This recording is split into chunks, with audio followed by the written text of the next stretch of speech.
ترابا ذلك رجع بعيد قد علمنا ما تنقص الأرض منهم وعندنا كتاب حفيظ بل كذبوا بالحق لما جاءهم فهم في أمر مريج أفلم ينظروا إلى السماء فوقهم كيف بنيناها وزيناها وما لها من فروج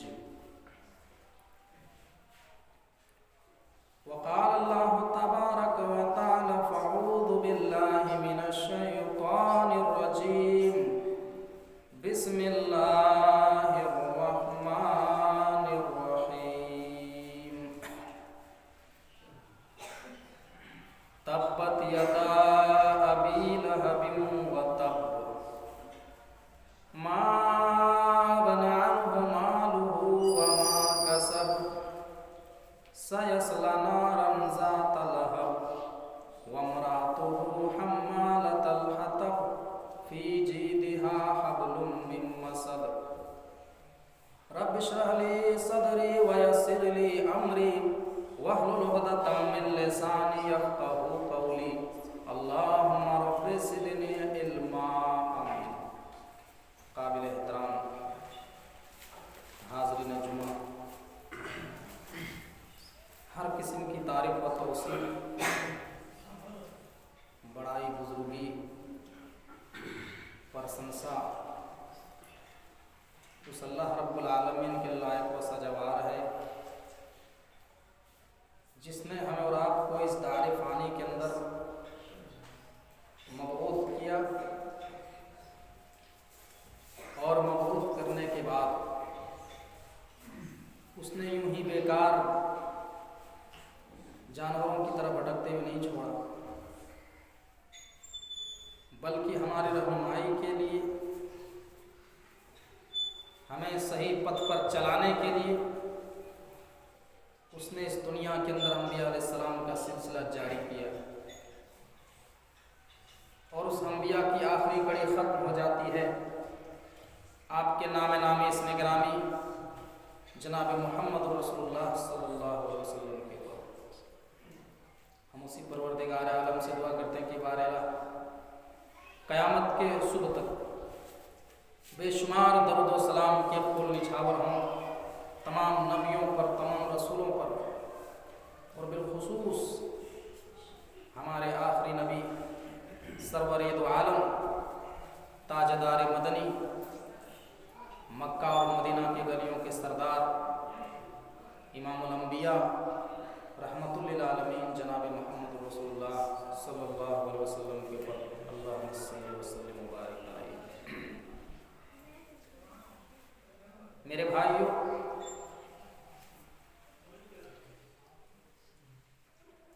آپ کے سامنے سورہ کاف کے بعد سورہ لہب کی آیات تلاوت کی گئی۔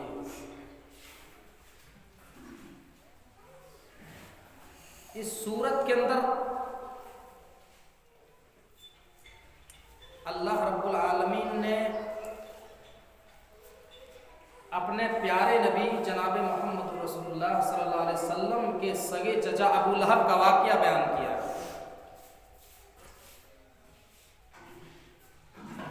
اور اس میں یہ بتایا گیا ہے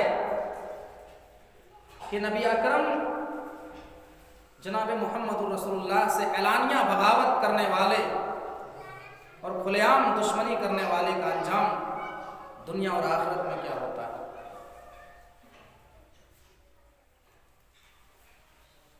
آئیے ہم سب سے پہلے یہ جان لیتے ہیں کہ ابو لہب کون تھے۔ ابو لہب اللہ کے نبی کے چچا تھے، ان کا اصل نام عبد العزیٰ بن عبد المطلب تھا اور کنیت ابو عتبہ تھی، اور وہ اپنی خوبصورتی اور چمک دھمک کی وجہ سے شعلے والا یعنی ابو لہب کے نام سے لوگ جانتے تھے۔ وہ بہت ہی خوبصورت اور حسین و جمیل تھے،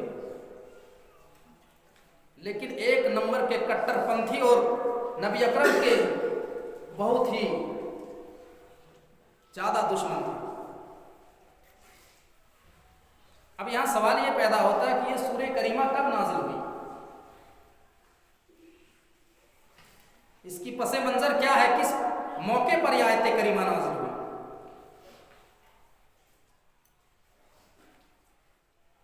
अल्लाह तबारक व तआला ने अल्लाह के नबी जनाब मोहम्मद रसूलुल्लाह को जब 40 साल की उम्र में नबी बनाया, 40 साल की उम्र में जब आपको नबूवत दी गई, नबूवत के मनसब पर जब आपको फायज किया गया, तो 3 साल तक आपने खुफिया तौर पर लोगों को तौहीद की दावत दी। 3 साल तक आपने छुप छुप करके लोगों को दावत दी। जब अल्लाह तबारक व तआला ने आपको हुक्म दिया कि ऐ मेरे नबी, अब मैं हुक्म देता हूं कि आप ऐलानिया तौहीद का प्रचार करिए, धर्म का प्रचार करिए, लोगों को एक अल्लाह की तरफ बुलाइए, ऐलानिया तौर पर बुलाइए, खुफिया तौर पर नहीं। तब उस मौके पर अल्लाह के नबी मक्का के अंदर एक ऊंची जगह पर चढ़ जाते हैं, एक सफा पहाड़ी पर चढ़ जाते हैं। वो पहाड़ी आज भी मौजूद है। अल्लाह के नबी उस सफा पहाड़ी पर चढ़ करके आवाज लगाते हैं, या सबहा। इस आवाज को सुनकर के मक्का के सारे लोग जमा हो गए। उस दौर में यह आवाज इस बात की अलामत होती थी कि कोई अहम बात होने वाली है, कोई इंपॉर्टेंट बात होने वाली है। उस आवाज को सुनकर के मक्का के सारे लोग पहाड़ी के नीचे जमा हो जाते हैं। मक्का के बड़े बड़े चौधरी, बड़े बड़े रईस, बड़े बड़े कुरैश, सारे के सारे लोग सफा पहाड़ी के नीचे जमा हो जाते हैं।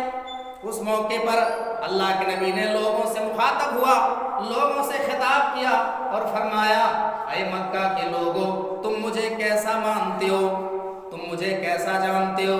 लोगों ने कहा, ऐ मोहम्मद इब्न अब्दुल्ला, हम आपको अमीन मानते हैं, सादिक मानते हैं, सच्चा मानते हैं, आपसे ज्यादा अमानतदार, आपसे ज्यादा ईमानदार, आपसे ज्यादा सच बोलने वाला पूरे मक्का में कोई पैदा ही नहीं हुआ है। हम आपको अमीन मानते हैं, सादिक मानते हैं। तब अल्लाह के नबी ने फरमाया, ऐ मक्का के लोगों, अगर मैं ये कहूं कि सफा पहाड़ी के पीछे दुश्मन का एक लश्कर छिपा है जो तुम्हारे ऊपर सुबह या शाम को हमला करने वाला है, हालांकि कोई लश्कर नहीं छिपा है, क्योंकि ये पहाड़ी चारों तरफ से कांटों से घिरी हुई है, कोई लश्कर नहीं छिपा है, आ भी नहीं सकता है। लेकिन मैं ये कहूं कि छिपा है तो तुम लोग मेरी बात मानोगे या नहीं मानोगे?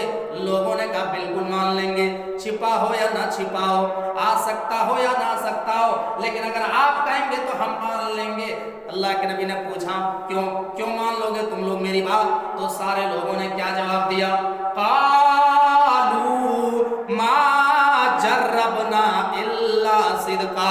ऐ मोहम्मद इब्न अब्दुल्ला, हमने आपको हमेशा सच बोलते हुए पाया है, हमने कभी आपको झूठ बोलते हुए नहीं देखा है।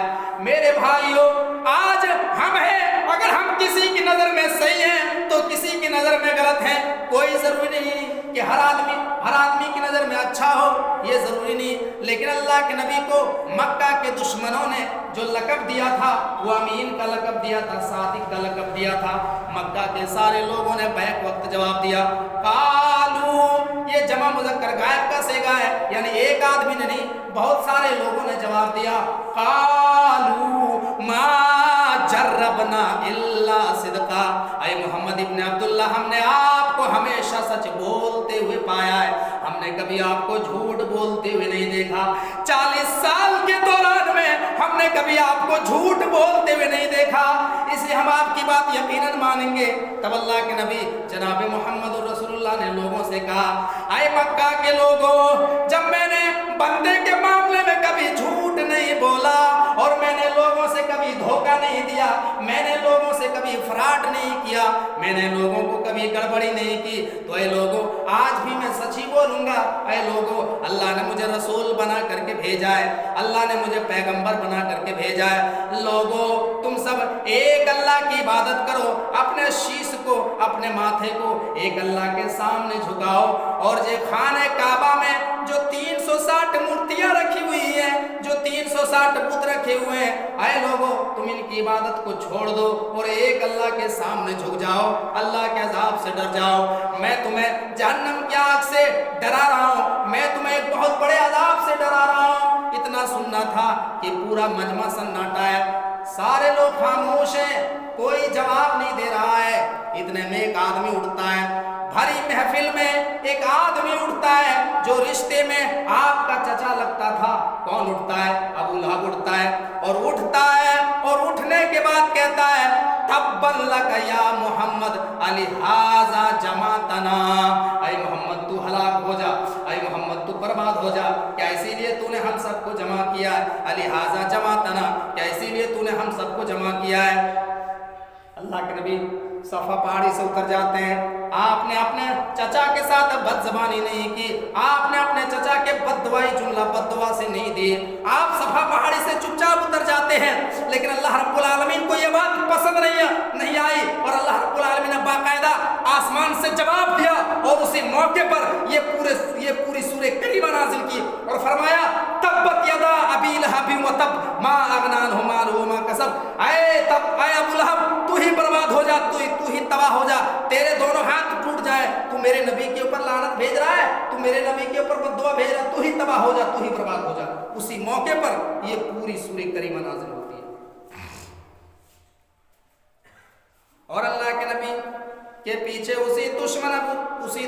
उसी दिन से अबू लहब पीछे पड़ गया और अल्लाह के नबी मक्का में जहां मार्केट में जाते, मक्का के बाजार में जाते और लोगों को एक अल्लाह की तरफ बुलाते और कहते कि लोगों या अय्युहन्नास क़ूलू ला इलाहा इल्लल्लाह तुफ्लिहू, ऐ लोगों तुम सब एक अल्लाह की इबादत करो, ला इलाहा इल्लल्लाह का इकरार कर लो, तुम कामयाब हो जाओगे, दुनिया में भी तुम कामयाब हो जाओगे और आखिरत में तुम कामयाब हो जाओगे।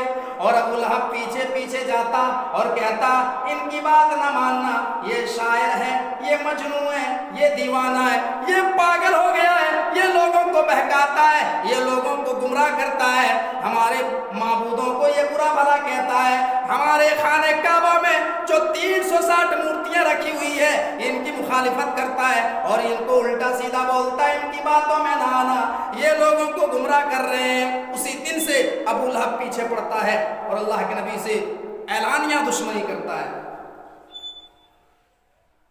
और जब अल्लाह रब्बुल आलमीन ने ये सूरह करीमा नाजिल की, मुफस्सिरीन लिखते हैं कि जब जंगे बदर का मार्का पेश आया, सन 2 हिजरी में जंगे बदर का मार्का पेश आया, जंगे बदर के चंद रोज के बाद अबू लहब बीमार हो गया।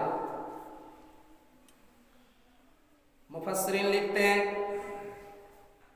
कि अल्लाह ने उसको आदसिया बीमारी में मुब्तला कर दिया, जो गिलठी सी निकलती पूरे बदन में और पूरे बदन में फैल गया और धीरे धीरे वो बीमारी विकराल रूप ले ली और वो बीमारी धीरे धीरे मजीद बढ़ती गई।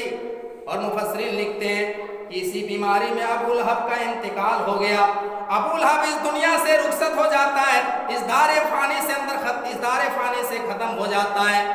मुफस्सिरीन लिखते हैं कि 3 दिन तक उसकी लाश उसके घर में पड़ी रही, कोई देखने वाला नहीं, कोई करीब नहीं आ रहा है। 3 दिन के बाद जब वो लाश बहुत ज्यादा बदबू करने लगी, बहुत ज्यादा महकने लगी, गौर कीजिए इतने बड़े अमीर मक्के के बड़े बड़े नामवर में से एक है, इतने बड़े आदमी है, इतनी बड़ी शख्सियत है, लेकिन कोई देखने नहीं आ रहा है, कोई करीब नहीं आ रहा है। कुरान कहता है मा अगना अन्हु मालुहु व मा कसब, उसने जो माल कमाया था, उसने जो दौलत कमा के रखा था, उसने जो रुपया कमा के रखा था, कोई पैसा काम में नहीं आया, कोई माल काम में नहीं आया, उसकी लाश घर में पड़ी रही 3 दिन तक। आखिरकार ये हुआ 3 दिन के बाद उसके औलादों ने, उसके लड़कों ने दूर ही से गड्ढा खोद करके उसकी लाश को दूर ही से कुत्ते की तरफ फेंक दिया और दूर से मिट्टी और पत्थर डाल दिए। इस तरीके से उनका भयानक अंजाम हुआ और कोई माल काम में नहीं आया। اس نے جو بینک بیلنس کما کر کے رکھا. پتہ یہ چلا کہ اللہ رب العالمین جو جنت اور جہنم کا فیصلہ کرتا ہے وہ شخصیت کی بنیاد پر اور مال کی بنیاد پر، دولت کی بنیاد پر نہیں کرتا ہے.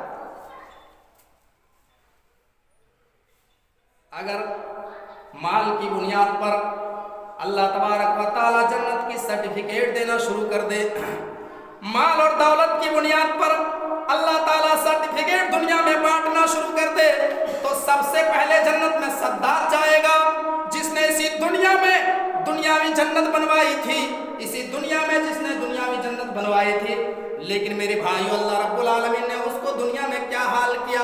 فرعون جو اپنے آپ کو انا ربکم الاعلی کہا کرتا تھا، جو لوگوں سے کہتا تھا کہ لوگوں کا میں رب ہوں، میں لوگوں کا پالنہار ہوں، میرے بھائیو وہ اتنا بڑا دولت مند انسان تھا، وہ اتنا بڑا دولت مند بادشاہ تھا کہ وہ جس کرسی میں بیٹھتا تھا وہ کرسی بھی معمولی کی نہیں، وہ کرسی بھی سونے کی ہوا کرتی تھی. لیکن میرے بھائیو، اللہ رب العالمین نے کس طریقے سے اس کا انجام کیا.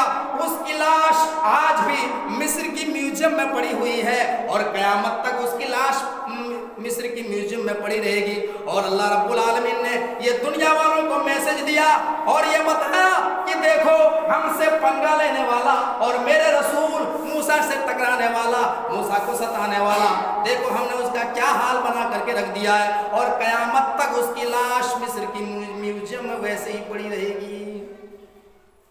اللہ کے نبی فرماتے ہیں کل قیامت کے دن جنت اور جہنم کا جو فیصلہ سنایا جائے گا وہ عمل کی بنیاد پر سنایا جائے گا. امام کائنات فرماتے ہیں، مسلم کی روایت ہے، ان اللہ لا ينظر الى صورکم واموالکم ولکن ينظر الى قلوبکم واعمالکم. اللہ کے نبی فرماتے ہیں، اے لوگو، اللہ تبارک و تعالیٰ تمہاری شکلوں کو نہیں دیکھتا ہے، تمہارے چہروں کو نہیں دیکھتا ہے کہ کون کتنا خوبصورت ہے، کون کتنا لمبا ہے، کون ناٹا ہے، کون کتنا گورا ہے، کون کتنا چٹھا ہے. اللہ رب العالمین شکلوں کو نہیں دیکھتا ہے، اور یہ بھی نہیں دیکھتا ہے وَأَمْوَالِكُمْ، اور مال نہیں دیکھتا کہ اس کے پاس کتنے بینک بیلنس ہیں، اس کے پاس کتنی گاڑیاں ہیں، کتنے نوکر چاکر ہیں، کتنی بلڈنگیں ہیں، کتنے مکانات ہیں، کتنی پہنچ ہے. اللہ رب العالمین یہ بھی نہیں دیکھتا ہے. وَلَكِنْ يَنْظُرُ إِلَىٰ قُلُوبِكُمْ وَأَعْمَالِكُمْ. اللہ رب العالمین اگر کوئی چیز دیکھتا ہے تو دل کی تقویٰ کو دیکھتا ہے، دل کی نیت کو دیکھتا ہے، وَأَعْمَالِكُمْ، اور ان کے عملوں کو دیکھتا ہے کہ یہ کتنا زیادہ نماز پڑھتا ہے، یہ کتنا قرآن کی تلاوت کرتا ہے، یہ اپنے اندر کتنا اللہ رب العالمین کا ڈر رکھتا ہے. اللہ رب العالمین عمل دیکھتا ہے، دل کی تقویٰ کو دیکھتا ہے، یہ کتنا روزہ رکھتا ہے، یہ کتنا زکوٰۃ ادا کرتا ہے، یہ کتنا قرآن کی تلاوت کرتا ہے. یہ چیز کو اللہ رب العالمین نے کامیابی کی ضمانت دی ہے. عمل سے زندگی بنتی ہے، جنت بھی جہنم بھی. یہ خاک اپنی فطرت میں نہ نوری ہے نہ ناری ہے. میرے بھائیوں، عمل کی بنیاد پر اللہ رب العالمین کل قیامت کے دن جنت و جہنم کا فیصلہ سنائے گا. آپ نے سنا ہوگا یا جو طلبہ حضرات ہوتے ہیں، جو اسٹوڈنٹ ہوتے ہیں، ان کو معلوم ہوتا ہے کہ جب وہ ایڈمیشن لیتے ہیں، داخلہ لیتے ہیں، تو ٹیسٹ ہوتا ہے، اس کے بعد پھر باہر میں چارٹ لٹکایا جاتا ہے، میرٹ لسٹ ہوتی ہے، میرٹ لسٹ بنائی جاتی ہے، پھر اس کو باہر میں لٹکا دیا جاتا ہے، اور جس کا داخلہ ہونا ہوتا ہے اس کا نام آ جاتا ہے لسٹ میں، اور جس کا نہیں ہونا ہوتا ہے اس کا نام نہیں آتا، اس کے آگے لکھ دیا جاتا ہے نام منظور، اس کا داخلہ یہاں پر نہیں ہوگا. دنیا کے اندر کالج میں، یونیورسٹیوں میں، اسکولوں میں، مدارس کے اندر جو داخلہ ہوتا ہے وہ کس بنیاد پر ہوتا ہے؟ وہ صلاحیت کی بنیاد پر ہوتا ہے. اگر آپ ایگزام میں پاس کریں گے تبھی آپ کا ایڈمیشن ہوگا. اسی طریقے سے کل قیامت کے دن جنت اور جہنم کا جو فیصلہ ہوگا وہ کس بنیاد پر ہوگا؟ وہ دولت کی بنیاد پر نہیں، وہ سورس کی بنیاد پر نہیں کہ ہمارا کانٹیکٹ ودھائک سے ہے، دنیا میں ہمارا تعلق پردھان منتری سے تھا، اس لیے یہاں پر اللہ رب العالمین ان کو کامیاب کر دے گا، اس بنیاد پر وہاں فیصلہ نہیں سنایا جائے گا۔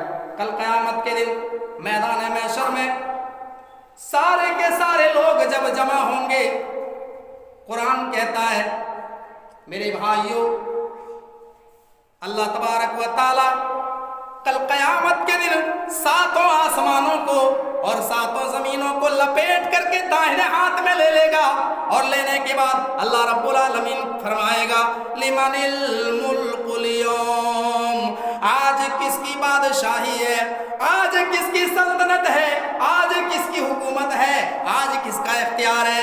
کہاں ہے دنیا میں حکومت کرنے والے بادشاہ؟ کہاں ہے دنیا میں حکمراں چلانے والے؟ دنیا کے اندر حکومت چلانے والے کہاں ہیں بادشاہ؟ دنیا کے سارے بادشاہ لائن سے میدان محشر میں کھڑے رہیں گے۔ ہندوستان کے پردھان منتری بھی، بنگلہ دیش کے پردھان منتری، پاکستان کے پردھان منتری، سری لنکا کے سارے ملک کے وزیر اعظم لائن سے کھڑے رہیں گے، اور اللہ رب العالمین آواز لگائے گا لمن الملک اليوم، لمن الملک اليوم، لمن الملک اليوم۔ 3 مرتبہ اللہ آواز لگائے گا کہ کہاں ہے دنیا میں حکومت کرنے والے، کہاں ہے دنیا میں حکومت چلانے والے بادشاہ؟ آج یہاں بتاؤ کس کی حکومت چلے گی؟ جب کوئی بادشاہ، جب کوئی وزیر، کوئی وزیر اعظم، کوئی بادشاہ، کوئی وزیر جب جواب نہیں دے گا تو اللہ رب العالمین کل قیامت کے دن خود ہی فرمائے گا للہ الواحد القہار، آج کے دن کا قہار تو میں ہوں، آج کے دن کا بادشاہ تو میں ہوں، آج کا ایک دن کا اختیار تو میرے ہی پاس ہے، آج میرے علاوہ کسی کی حکومت نہیں چلے گی۔ وہاں پر بڑے بڑے جج پریشان ہو جائیں گے جو دنیا میں فیصلہ سناتے ہیں، بڑے بڑے وکیل، کسی کی وہاں وکالت نہیں چلے گی، بڑے بڑے بادشاہ، بڑے بڑے چیف منسٹر، بڑے بڑے ایم پی، بڑے بڑے ایم ایل اے کل قیامت کے دن میدان محشر میں سارے کے سارے لوگ پریشانی کے عالم میں ہوں گے۔ کسی کی پیروی، کسی کا سورس، کسی کا مال، کسی کی دولت، کسی کا روپیہ پیسہ، دینار اور درہم کچھ کام میں نہیں آئے گا۔ وہاں پر اللہ رب العالمین عمل کی بنیاد پر جنت اور جہنم کا فیصلہ سنائے گا، جیسا کہ علامہ اقبال نے کبھی کہا تھا عمل سے زندگی بنتی ہے جنت بھی جہنم بھی، یہ خاک اپنی فطرت میں نہ نوری ہے نہ ناری ہے۔ میرے بھائیوں، آج ہم یہ سمجھتے ہیں، غور کیجئے کہ آج ہم سمجھتے ہیں کہ ہم صرف مسلمان کا نام رکھ لیے اور ہمیں جنت کی سرٹیفکیٹ مل جائے گی۔ اتنا آسان نہیں ہے میرے بھائیو جنت حاصل کرنا۔ تو ماں ابنان مالو ما کسب، یہاں تک بات ہوئی تھی کہ ابو لہب نے جو مال کمایا تھا اس کا مال کچھ کام میں نہیں آیا۔ سیصلی نارا ذات لہب، وہ ان قریب بھڑکتی ہوئی آگ میں داخل ہوگا، وہ ان قریب بہت جلدی بھڑکتی ہوئی آگ میں داخل ہوگا۔ سیصلی نارا ذات لہب وامرأتہ حمالۃ الحطب، اور اس کے ساتھ اس کی بیوی بھی جہنم میں جائے گی جو لکڑیاں ڈھونے والی ہے۔ کیا مطلب؟ مفسرین لکھتے ہیں ابو لہب کی جو بیوی تھی ام جمیل، وہ جنگل سے کانٹے دار لکڑیاں ڈھو ڈھو کر کے لاتی تھی، کھاردار لکڑیاں ڈھو ڈھو کر کے لا کر کے نبی اکرم جناب محمد رسول اللہ کے راستے میں بچھا دیا کرتی تھی، اور یہ سوچتی تھی کہ نبی اکرم اس راستے سے گزریں گے اور آپ کے پیروں میں کانٹے چبھیں گے اور آپ کو تکلیف ہوگی۔ میرے پیارے ساتھیوں، لیکن اللہ تبارک و تعالیٰ نے اسی کا تذکرہ کیا، وَامْرَأَتُهُ حَمَّالَةَ الْحَطَبِ، ابو لہب کے ساتھ میں اس کی بیوی بھی جہنم میں جائے گی۔ اور دنیا میں جس طریقے سے اپنے شوہر کا ساتھ دیا غلط کام میں، ظلم زیادتی کے کاموں میں، اللہ رب العالمین کل قیامت کے دن بھی جہنم میں اسی طریقے سے اس کو رکھے گا۔ اور مفسرین لکھتے ہیں کہ جہنم میں بھی وہ لکڑیاں ڈھو ڈھو کر لائے گی اور اپنے شوہر کے اوپر ڈال دے گی، جس سے جہنم کی آگ اور زیادہ بھڑکے گی۔ یہ کیسے ہوگا؟ یہ اللہ رب العالمین کی طرف سے ہوگا۔ اللہ تعالیٰ تو ہر چیز پر قادر ہے، ان اللہ علی کل شیء قدیر، اللہ تعالیٰ ہر چیز پر قادر ہے۔ یہ اللہ کی طرف سے ہوگا کہ جہنم میں بھی وہ لکڑیاں لا کے اپنے شوہر کے اوپر ڈالے گی، جس سے جہنم کی آگ بھڑکے گی۔ جس طریقے سے دنیا میں لکڑیاں ڈھو ڈھو کر کے لاتی تھی اور نبی اکرم کے راستے میں بچھا دیا کرتی تھی تکلیف پہنچانے کے لیے، تو جہنم میں بھی ویسے ہی حال ہوگا۔ कहता है वला ताआवनु अलल इस्मि वल उद्वान, कि तुम जुल्म और ज्यादती के कामों में एक दूसरे की मदद ना करो। अगर तुम किसी को फायदा नहीं पहुंचा सकते हो तो किसी का नुकसान भी मत पहुंचाओ। उसको चाहिए कि अगर शौहर गलत कर रहा है तो उसको चाहिए था कि वो उस काम में साथ नहीं देती, लेकिन उसने साथ दिया उसी में, तो अल्लाह रब्बुल आलमीन भी कल क़यामत के दिन वैसे ही हाल में उसको रखेगा कि वो लकड़ियां ला के अपने शौहर के ऊपर डालेगी। गौर कीजिए। और इतना याद रखना कि नबी अकरम जनाब मोहम्मद रसूलुल्लाह से एलानिया जो पंगा करता है, जो खुलेआम दुश्मनी करता है, उसका अंजाम बहुत भयानक होता है। हमारा इस्लाम डंके की चोट पर ऐलान करता है ला इकराह फिद्दीन, दीन के मामले में कोई जबरदस्ती नहीं है। अगर अबू लहब ने ईमान नहीं लाया तो उसको चाहिए था कि वो नबी अकरम को परेशान नहीं करते, दुश्मनी नहीं करते, आपको अजियत नहीं पहुंचाते, लेकिन उसने नबी अकरम से खुलेआम दुश्मनी की, आपके साथ मुखालिफत की और आपको तकलीफ पहुंचाया, जिसकी वजह से अल्लाह रब्बुल आलमीन ने दुनिया और आखिरत में उसको निशान इबरत बना करके रख दिया।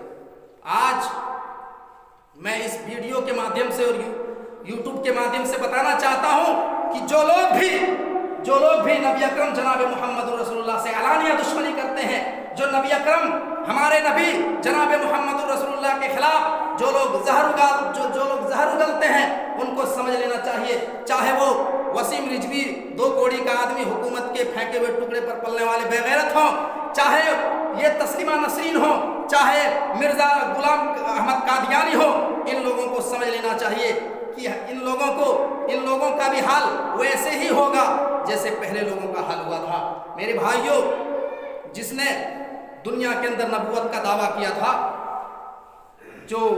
जिसका नाम मिर्जा गुलाम अहमद कादियानी था, वो पंजाब का रहने वाला था। वो मौलाना सनाउल्लाह अमृतसरी उस दौर के बहुत बड़े आलिम थे, बहुत बड़े आलिम। उसने जवाब दिया उसका, और मिर्जा गुलाम अहमद कादियानी ये दावा करता था कि हम नबी हैं, हमको अल्लाह ने रसूल बनाया है, नबी बनाया है, नबूवत का दावा किया।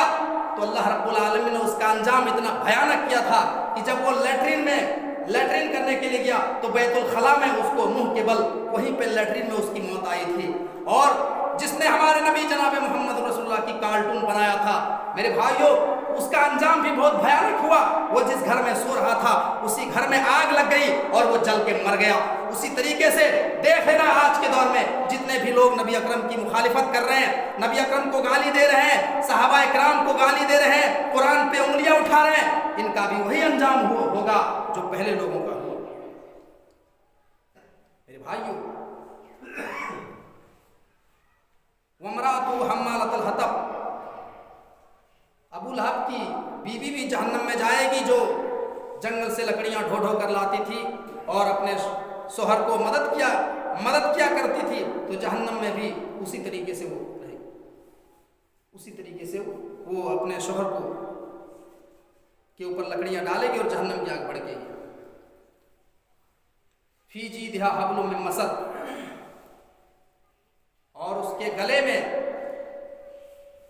जहन्नम की रस्सी, आग की रस्सी पहनाई जाएगी। जिस तरीके से दुनिया में वो लकड़ियां जब लाती थी जंगल से बांध करके खजूर की रस्सी से, तो जहन्नम में भी उसके गले में आग की रस्सी पहनाई जाएगी, लोहे की रस्सी पहनाई जाएगी, और उसी तरीके से इसको सजा दी जाएगी। मेरे प्यारे साथियों, गौर कीजिए, तो ये सूरह लहब के ताल्लुक से आपके सामने बहुत ही मुफीद और कीमती बातें बयान की गई, और ये जुमे का खुतबा है और ज़ोहर का टाइम हो जाता है, आजकल दिन भी छोटा होता है, इसीलिए अभी बातें आगे ना बढ़ाते हुए यहीं से हम अपनी बातों का इख्तिताम करते हैं। हम परवरदिगार आलम से दुआ करते हैं कि बारला हम तमाम मुसलमानों को नेक अमल करने की तौफीक अता फरमा। अल्लाह इस खुतबा जुमा में कुरान और हदीस की रोशनी में जितनी भी बातें बयान की गई, अल्लाह तमाम बातों को समझने के साथ साथ पूरी बातों पर अमल पैरा होने की तौफीक अता फरमा। اللہ ہم میں سے جو پریشان حال ہیں ان کی پریشانی کو دور فرما، اللہ جو بیمار ہیں ان کی بیماری کو تو شفا دے، جو ہاسپٹل میں ایڈمٹ ہیں ان کی دواؤں میں تندرستی کوٹ کوٹ کے بھر دے۔ وآخر دعوانا ان الحمدللہ رب العالمین۔ ان الحمد للہ نحمده ونستعینه ونستغفره ونعوذ باللہ من شرور انفسنا ومن سیئات اعمالنا، من يهده الله فلا مضل له ومن يضلل فلا هادي له، واشهد ان لا اله الا الله وحده لا شريك له، واشهد ان محمدا عبده ورسوله، اما بعد ان الله وملائكته يصلون على النبي يا ايها الذين امنوا صلوا عليه وسلموا تسليما، اللهم صل على محمد وعلى ال محمد كما صليت على ابراهيم وعلى ال ابراهيم انك حميد مجيد، اللهم بارك على محمد وعلى ال محمد كما باركت على ابراهيم وعلى ال ابراهيم انك حميد مجيد۔ عباد اللہ رحمكم اللہ، ان اللہ یأمر بالعدل والاحسان وایتاء ذی القربى وینہی عن الفحشاء والمنکر والبغی یعظکم لعلکم تذکرون۔